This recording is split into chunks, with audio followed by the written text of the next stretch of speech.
Mishna, O Sephardi, Oy di Shoma, Ashkenazi, Yossi Avi, O Sephardi, Yoy Mashmini, Ashkenazi, Moadim Simcha, O Sephardi, Agid Yodim, Ashkenazi, Shede Elo Mazal, O Sephardi, Bet Shabbatim, Ashkenazi.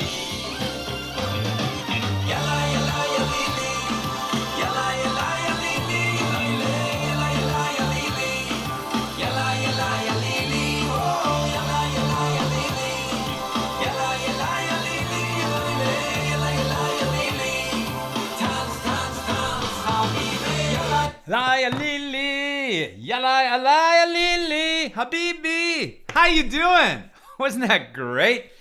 Did you catch Eighth Day, the two brothers who formed that band, Shmuley and Bensi Marcus? They were on AT Live earlier today. They played that song acoustic during the interview. Everybody loved it so much. It's comparing Sephardic to Ashkenazi, certain references, people, ideas, greetings. Some are Sephardi, some are Ashkenazi, but the song is all about bridging divides. How's everybody doing? Let's light up the darkness. We really had a good time. It was a great AT Live. So many interesting points covered in the conversation. They played 4, maybe 5 songs. Fantastic. So great to be getting back to normal life a little bit with a live performance here on AT Live at our place. Who's with us as we get together to do some beautiful learning on a Thursday night. It's almost Shabbos. We're so excited. Stephen in New Hampshire, James in Indianapolis, John in Maine, Paul in Chicago, John in Sedona, Sharon in New Jersey, Belle in Texas, Paul in the Great Northwest, Nancy in North Carolina, Bill in Missouri, Yehuda in South Carolina, Gwen says howdy, Melissa in Great Neck, Paula, who want to dance and sing. Yes, loved it. Nancy, audio? Are you having trouble hearing us? I think it's fine. Is anyone else having a problem? Let me know.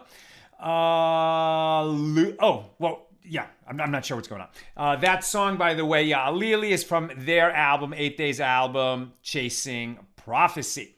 Stephen with us in autumnal Tallahassee. Hannah Leslie in Texas, and Lisa in British Columbia.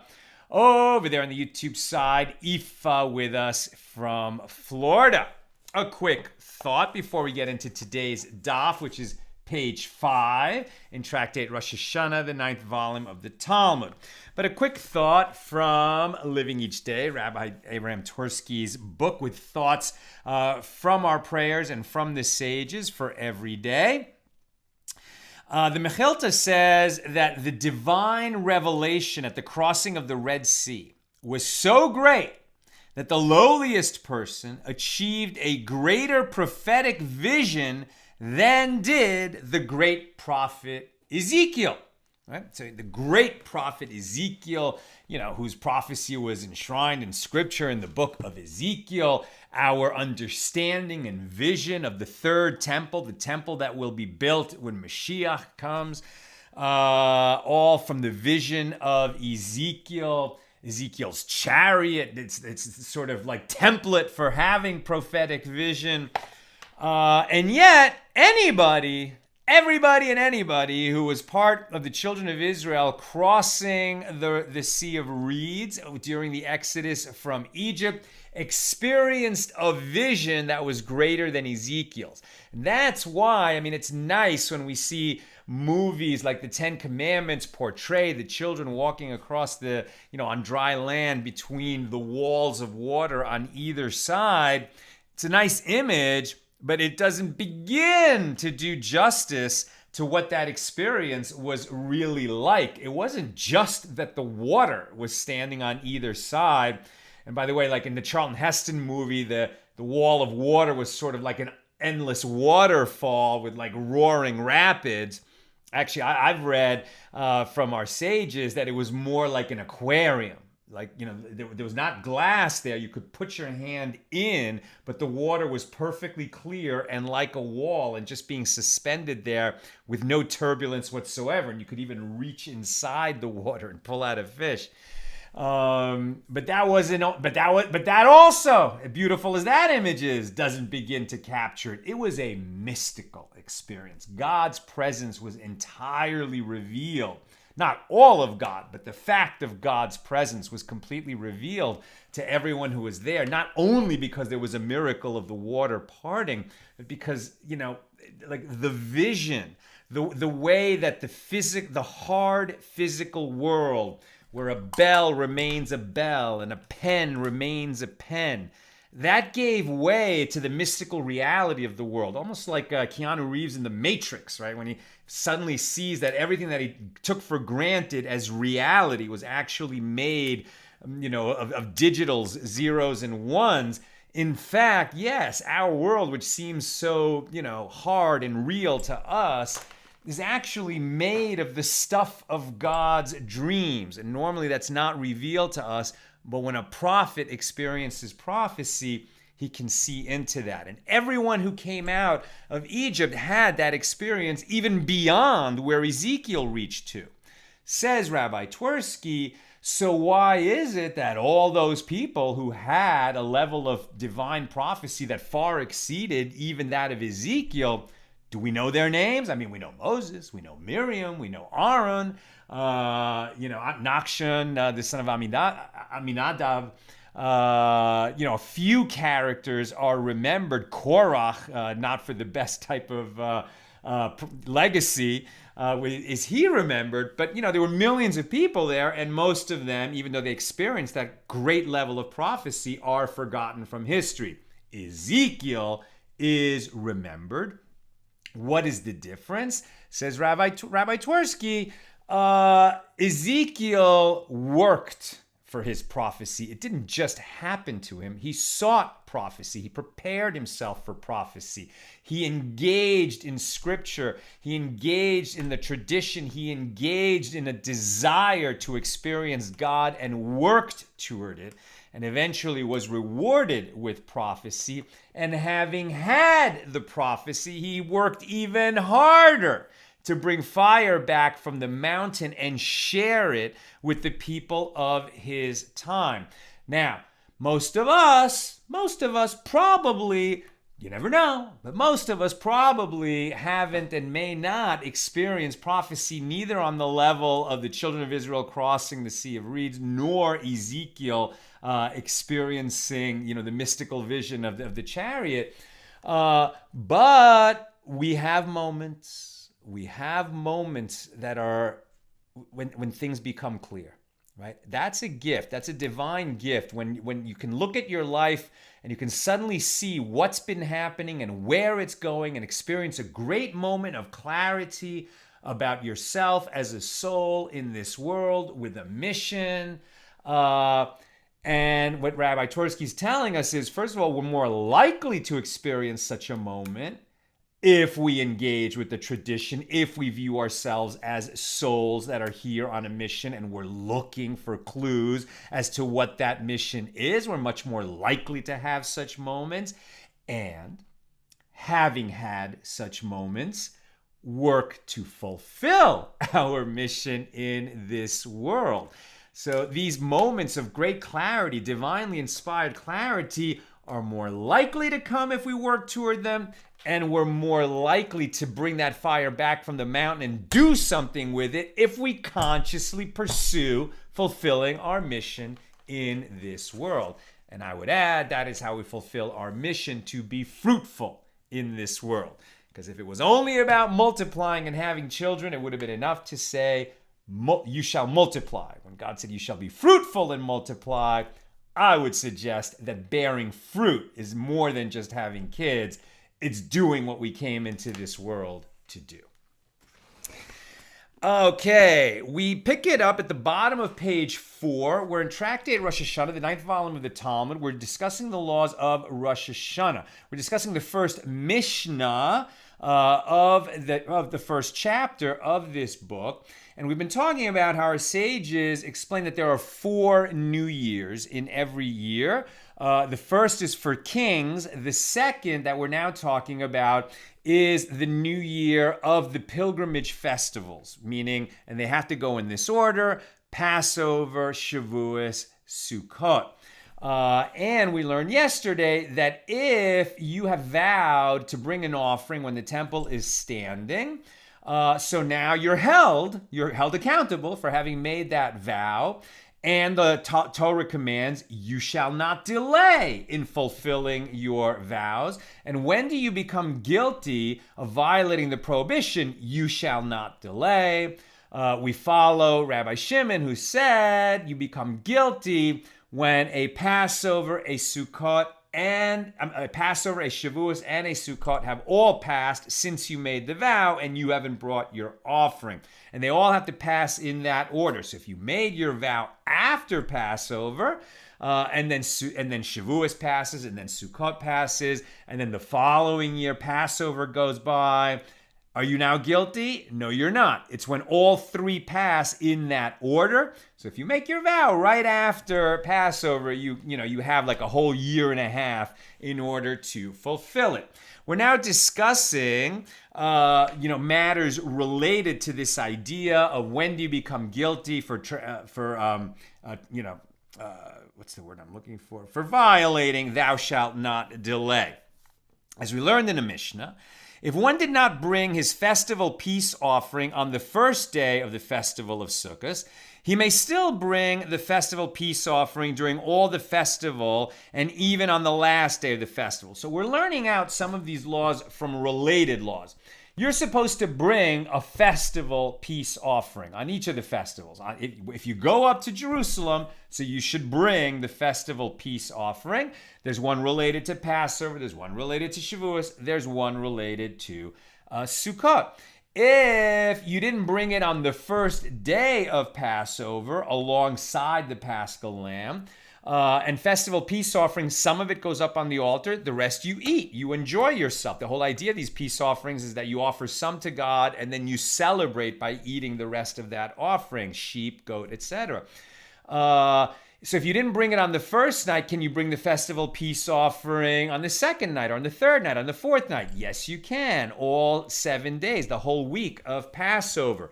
For Sukkot, can you bring it the whole week? Yeah, you can bring it the whole week. In fact, we talked a little bit about this with the band, Eighth Day, which are named after Shmini Atzeret, because Shmuley Marcus, his birthday, he was born on Shmini Atzeret, the 8th day of assembly. And from these laws, the sages are able to derive other related laws. So now they're discussing, well, what about Shavuos? Shavuos is a 2-day festival. It's not a week-long festival like Passover and Sukkot.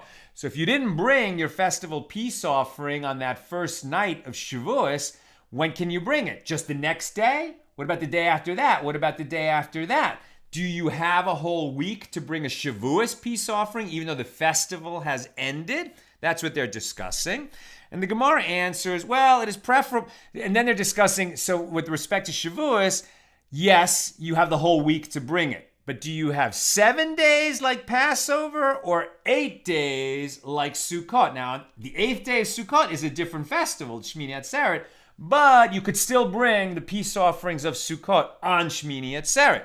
So what about Shavuos? You have the whole week. Do you have 7 days like Passover or 8 days like Sukkot to bring that festival peace offering? And the Gemara answers, it is preferable to equate Shavuos to Passover and not to Sukkot due to the general principle, if you grasped many, you did not grasp anything. If you grasped a few, you grasped something. Right? This is a general lesson from our sages. We've encountered it before about being greedy, about overreaching. Right? If you grab something that you're confident that you can grab it, then you got something. If you went for the whole shebang, you will probably end up with nothing. Golfers will understand when I say, if you swing really hard, baseball players will understand too. If you swing really hard, going for the home run, going for the 300-yard drive, you could easily miss the ball entirely, strike out, etc. But if you go to play within yourself and just make a decent drive in the fairway, it doesn't have to go so far, you're very likely to connect on that shot. If you go for the base hit, you're much more likely to connect with the baseball, as the Dodgers are surely going to do tonight in Game 5 of their division series against San Francisco. The Gemara asks, but if so, with regard to, and so therefore, we're going to compare Shavuos to Passover, and you have 7 days to bring that peace offering, as opposed to Sukkot, which is 8 days. But 8 days we're learning out from a holiday that includes a separate holiday on the 8th day.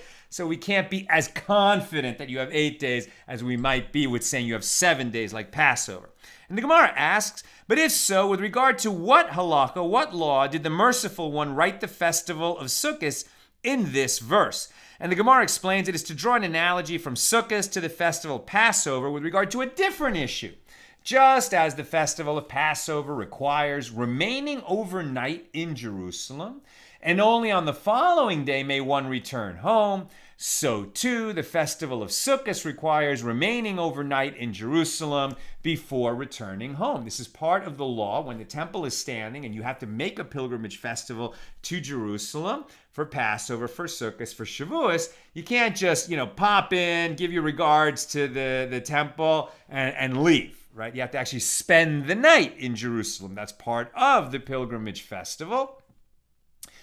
And the Gemara asks, and there, with regard to Passover, from where do we derive this law? And the Gemara explains, as it is written about the paschal offering, the paschal lamb, the Pesach, and you shall roast and eat it in the place which the Lord your God shall choose, meaning where the temple is standing, Jerusalem, in those environs. You don't actually eat it in the temple grounds. You offer it there, and then you eat it somewhere, a walkable distance from the temple. And you shall turn in the morning and go to your tent. So you must spend the night. And the Gemara asks, and the first Tan of the Baraisa and Rabbi Shimon, who learned from the verse on the festival of Passover and on the festival of Shavuos and on the festival of Sukkot, that one transgresses the prohibition against delaying only after 3 festivals have passed. From where do they derive the law that the Shavuos offering has redress for 7 days, which is where we started this conversation? And the Gemara answers, they derive it from that which Rabbah bar Shmuel taught. As Rabbah bar Shmuel taught, the Torah states to count the days, as it is stated, a month of days, Numbers 11:20, and then sanctify a new month with offerings. And the Torah also said, count the days from Passover, as it is stated, you shall count 50 days. And then sanctify the festival of Shavuos with offerings. Just as the new month is sanctified for the unit of time by which it is counted, i.e. 1 day. We celebrate Rosh Hashana for 1 day because we count days in a month. So too, we celebrate Shavuos as a question of days because we count 50 days. Just as the month is sanctified for a unit of time by which it is counted, i.e. for 1 day, so too Shavuos is sanctified by the unit of time for which it is counted. I.e. for 1 full week, as it is stated, 7 complete weeks shall there be. We count 7 weeks from Passover to Shavuos. So since we count Shavuos as a matter of weeks from Passover, we should have a full week to redress if we didn't bring the peace offering on the first night. And the Gemara asks, well, wait a minute. But if so, say that the Shavuos offering may be redressed only for 1 day, as Shavuos is determined by a count of 50 days from Passover. How then is it known that the Shavuos offering has 7 days for redress and not just 1 day? And Rava said, is that to say that we count only days until Shavuos, but we do not also count weeks? But didn't the masters say it is a mitzvah, it is a commandment to count 50 days, and it is also a mitzvah to count 7 weeks, which teaches that the festival peace offering brought on Shavuos may be sacrificed for an entire week. Right? Shavuos, you can imagine, gets very crowded, just like Passover.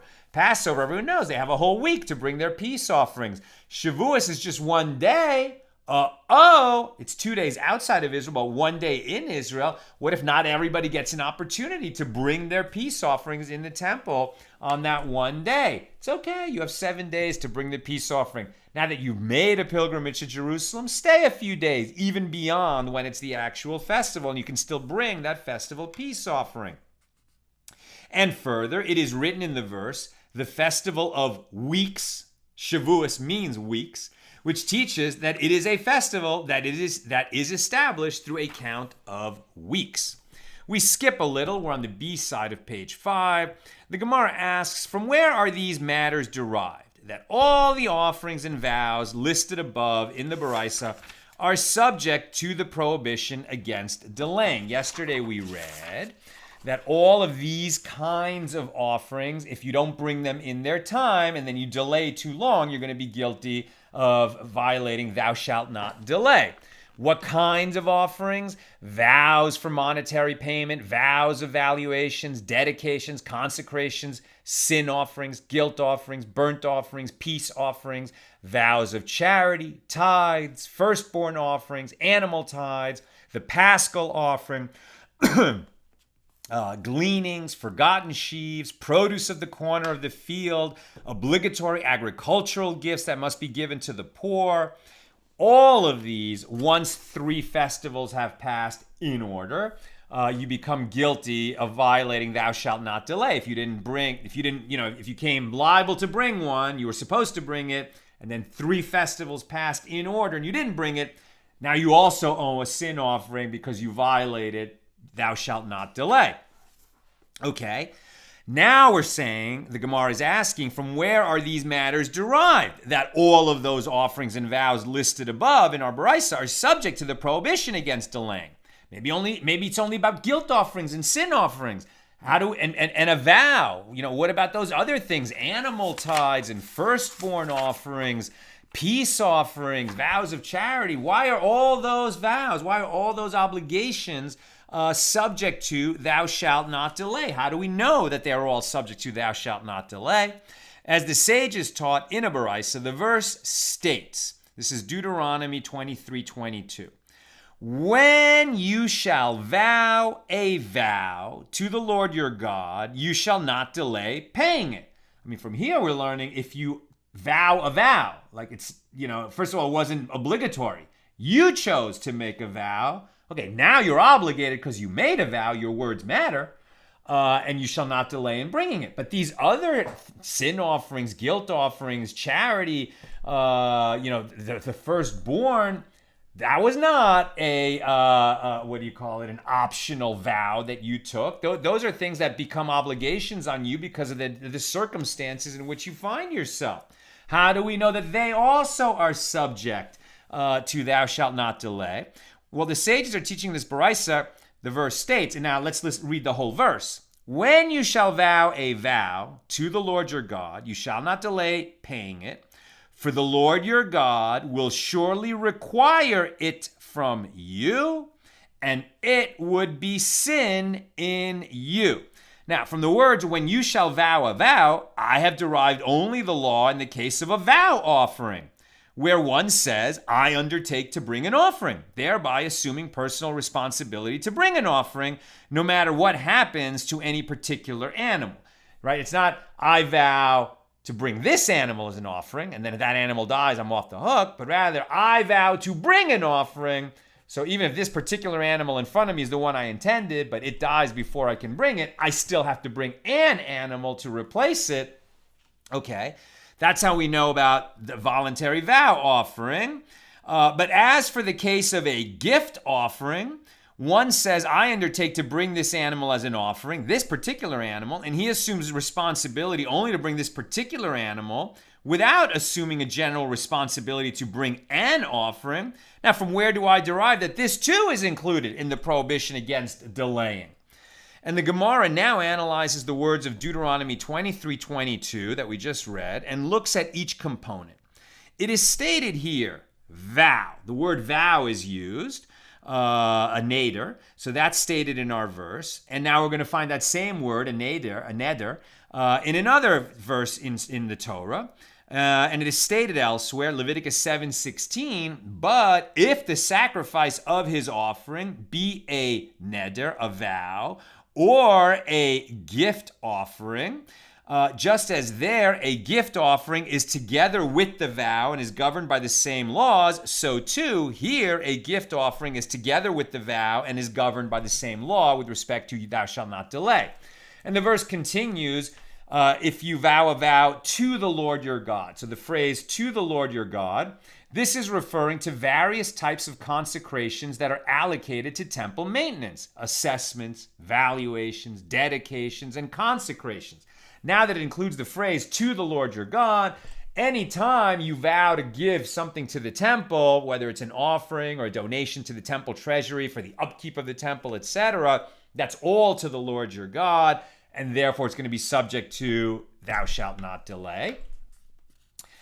You shall not delay paying. It teaches that one violates the prohibition against delaying if he is late in paying it, but not if he is late in paying its substitute, as will be explained below. For the Lord your God, the verse continues, for the Lord your God will surely require it from you. That phrase, for the Lord your God will surely require it from you. This comes to include all other things that one is required to bring. Sin offerings, guilt offerings, burnt offerings, and peace offerings. Right? So that is the phrase that comes to include all these other offerings that one can become liable to bring. Sin offerings, guilt offerings, because you transgress something else, but now you're obligated to bring the sin offering. Burnt offerings. Okay, the burnt offering sometimes is optional, sometimes not. But once you say you're going to bring it, then it's mandatory and it's subject to thou shalt not delay. And peace offerings, which are associated with festivals. Like you should bring that peace offering when you're making the pilgrimage, going on the pilgrimage for the pilgrimage festival. You should bring a peace offering. So certainly you'd like to bring it during the festival, but maybe something goes wrong. Maybe you didn't have enough money. Maybe the animal that you brought died. So you're going to have to come back on a later festival and make up the peace offering that you didn't bring that first time that you went. Now, the words in the verse, for the Lord your God, are an apparently superfluous phrase that in fact comes to include additional things in the prohibition. And these are the vows of charity and tithes and firstborn offerings. The Bechor, right? The firstborn, meaning the firstborn male, which is the first offspring born of a female kosher animal. It has to be brought as an offering when the temple is standing. Now, from you, this comes to include other items that one gives of one's own for the sake of a mitzvah. In other words, gleanings, forgotten sheaves, and produce of the corner of the field. And it would be sin in you. This teaches that the sin of delaying would be in you, but there would be no sin in the offering. If you delay, right? So now you've sinned by not bringing it after 3 festivals have passed, but the animal that you were planning to bring, it doesn't become disqualified because you're late in bringing it. In fact, you could bring it for the next 3 years. So the sin is in you, and you have to make up for it by doing what you need to do. But the animal that you intended to bring does not become disqualified because you're late in bringing it. At least not for quite a while. Now, the Gemara clarifies certain points in the Baraisa. The master said, citing the Baraisa, you shall not delay paying it. Teaches that one violates the prohibition if he is late paying it, i.e. the original offering, but not if he is late in paying its substitute, i.e. an animal that's substituted for his offering. You set aside an animal to bring as a festival peace offering. That animal is now consecrated. Nothing else can be done with it except bring it on the altar unless it develops a blemish. Then it can't be offered on the altar, but nor can it go back into your flock and be eaten or worked. Now it just goes out to pasture and, just lives a very peaceful life because it can neither go up on the altar nor return to you. So it just goes out to pasture. But what if the animal that you consecrated to bring as an offering gets lost? Okay, now you owe the offering. So now you bring another animal as a substitute for the first one. Then you find the first animal that had been lost. Okay, the first animal was consecrated to be brought. It still needs to be brought. The second animal, which you brought to be the substitute, was consecrated at that point. It also can't go back into your flock, right? So it has attained a level of holiness that needs to be respected. In matters of holiness, we only go up, we don't go down. Since that substitute animal attained some level of holiness when it was consecrated to be the substitute, we have to account for that, right? So the Gemara asks, a substitute for what offering? right? So you become late if you didn't offer the original animal. Then it was lost, so you brought a substitute. Now the original animal is found. Okay, the original animal has to be offered within that time period, right, before 3 festivals pass in the right order. What about the substitute? Is it also subject to the same deadline as the original animal? A substitute for what offering? If you say that the Bryce is speaking of a substitute for a burnt offering or a peace offering, i.e., if an animal was set aside to serve as a burnt offering or a peace offering and it was lost, and a substitute was set aside in its place, and then the original animal was found and it was sacrificed, in that case, the substitute is sacrificed just like the first. This is the law with respect to substitutes that are brought for burnt offerings and peace offerings. Now the substitute is also going to be offered. And it is sacrificed just like the first. And so it is certainly subject to the prohibition against delaying. But the Gemara will then go on to examine, what about a sin offering? The substitute for a sin offering is not the same idea. Right? Burnt offerings, we give them, they're like free will offerings that we give them because we want to show our love to God. Peace offerings, they're part of the celebration of the festival. A sin offering, you became liable to bring a sin offering because you transgressed a negative prohibition, like don't light a fire on Shabbos, and you did, and the temple is standing, now you're liable to bring a sin offering. If the sin offering gets lost and you bring a substitute to be the substitute sin offering, then you find the sin offering not so simple. You can't just offer the substitute along with the original sin offering because the laws of sin offerings are quite different than burnt and peace offerings. We're not going to go into those technicalities. We skip a little bit. I'm getting near the end, so get your questions and comments in. It was taught in the Baraisa. The verse states, and it would be a sin in you, which teaches that the sin of delaying would be a sin in you, but there would be no sin in your offering, i.e. the offering would not become disqualified due to the delay. And the Gemara asks, is it from here that we learn this law, meaning what I'm about to say? But isn't it derived, don't we actually learn this law from the statement of Acherim, others, which usually refers to Rabbi Meir?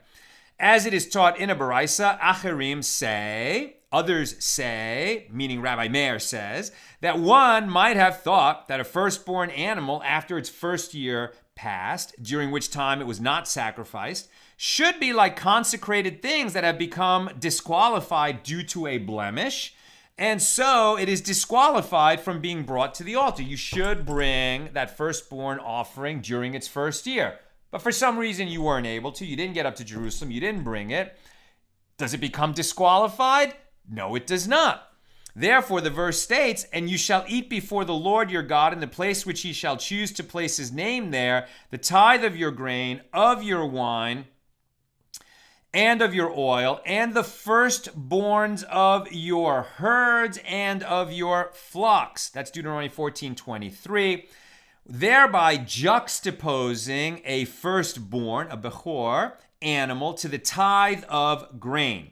Just as the tithe is not disqualified by being kept over from one year to the next, as it is explicitly stated that tithes may be eaten until the end of 3 years, so too, a firstborn animal is not disqualified by being kept over from 1 year to the next, despite the delay in being brought to the altar. Therefore, there is another source for the law that the offering itself does not become disqualified even if it is brought late. And the Gemara answers in terms of from where do we derive this law? Is it from the law of the firstborn? Is it from this discussion about festivals passing?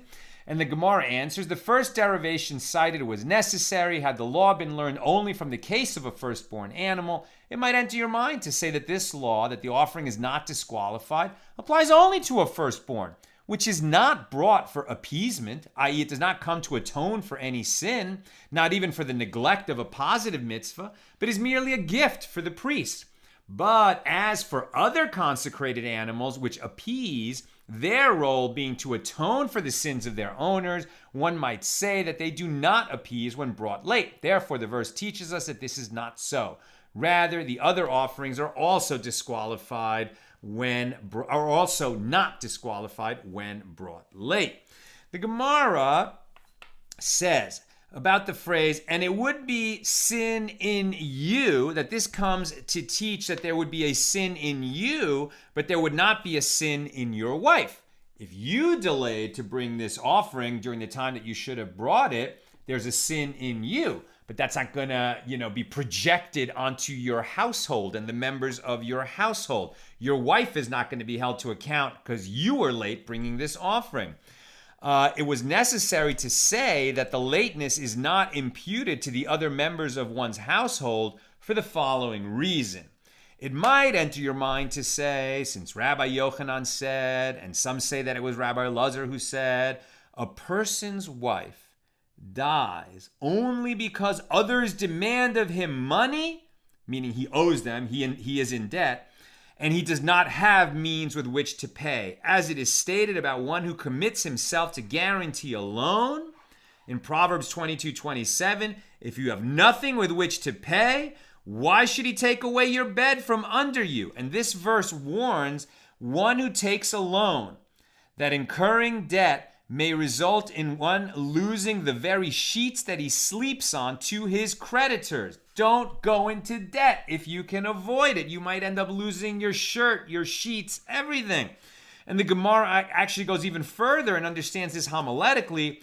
Why should you cause God to take away your wife, i.e., she who shares your bed, so that she dies? Consequently, you might say that one's wife also dies for this transgression of the prohibition, you shall not delay, in that one fails to fulfill his commitment. Therefore, the verse teaches us that this is not so. Rather, the sin is imputed to him alone. Now, that is not sort of like an accepted teaching, that's it, that's all you need to know, that if somebody goes into debt and can't pay off his debt, that his wife is going to die for his transgression. That's, a teaching that is stated in some places. It's a possibility.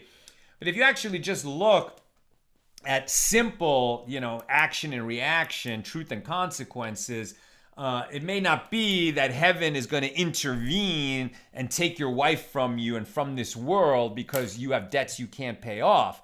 But when people get themselves into debt, it's not only they who are going to suffer consequences. I mean, obviously the creditor is going to have a problem if the borrower can't pay. But also, if you have a family and you get into debts and you lose your house, it's not just you who's going to be paying the price, right? It's not just you. And this idea that we're all interrelated, and all the more so members of our household, should give us pause before we inveigle ourselves in situations from which we're not going to be able to extricate ourselves.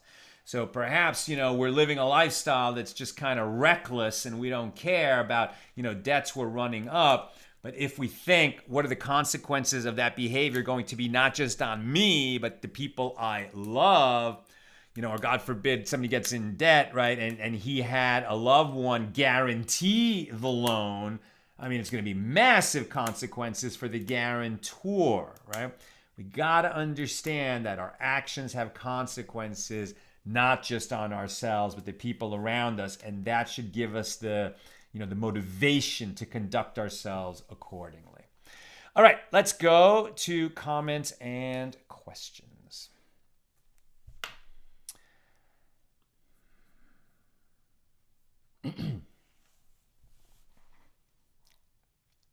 Sharon. Yes and no. Okay, I'm not sure yet what you're responding to. My friend Everett Fox. You're friends with Everett Fox? That's pretty cool, Sharon. Great translation of the Bible was created by Everett Fox.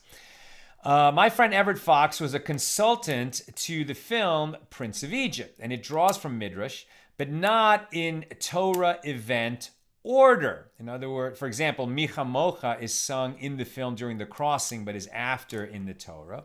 I was privileged to be among the Jewish educators present for an advance showing. Check out Everett Fox's translation of the Bible. You would appreciate it. I have. I love the way Fox translates. I'm not sure what you're disagreeing with me on. Perhaps just the level of prophecy that everyone experienced when they were crossing the Sea of Reeds. Not sure. And Sharon says, but for the Omer period, we count days and weeks. Exactly. You put in the comment, you were jumping ahead. Exactly. That's what the sages said. We count both days and weeks. And so therefore, both days and weeks are relevant to the laws of Shavuos. Paula, amen or amen? Forgive me, any spelling not certain. First of all, this happens all the time. Like, how do you spell Hanukkah? With English letters. There's a million spellings of Hanukkah. Chanukkah, HAN, UKKA. Whenever we're writing out Hebrew words with English letters, there is no accepted, spelling. So most people will say amen and claim that that's an English. I mean, it's become an English word and it's spelled amen. But, in the Jewish world, depending on who you're with, and that song that the Eighth Day sang at the top of the show, Alili talking about the differences between the Sephardic tradition and the Ashkenazic tradition. You can go the Hasidic versus Orthodox versus modern Orthodox traditional. I mean, in my minyan, there's 10 different ways to pronounce amen. Okay, some people say amen. Some people say umain. Some people say oimain. There's like so many different, amen or amen. It doesn't matter. It's really, do they know what you mean? God knows what you mean. And who are you hanging out with? What leads to the way you pronounce it. And finally, Yosef, a slightly off-topic question, but related. Can you please remind me when the Paschal lamb was sacrificed? Right, so it was slaughtered in the afternoon, right? Didn't they slaughter? Didn't we learn that? It's slaughtered in the afternoon before Passover. Begins that night, right? And then it's slaughtered, and then you bring part of that offering. I mean, blood is sprinkled on the altar. Some parts of the Paschal lamb go up in smoke on the altar, and then you bring the rest of it to eat with your crew that all agreed in advance to eat it on the night of Passover, which is the 15th of Nisan. Right, so it's the afternoon of the 14th going into the 15th, which begins that night, right? That's when Passover begins, and we slaughtered that afternoon before, right? Am I remembering it correctly? Isn't that what we learned in Pesachim? Okay, my friends, that's what I've got for us today. With God's help, we'll be together again tomorrow at the Friday time, noon Pacific, as we read page 6 here in Tractate Rosh Hashana and get ready for Shabbos. Have a terrific evening. And go Dodgers.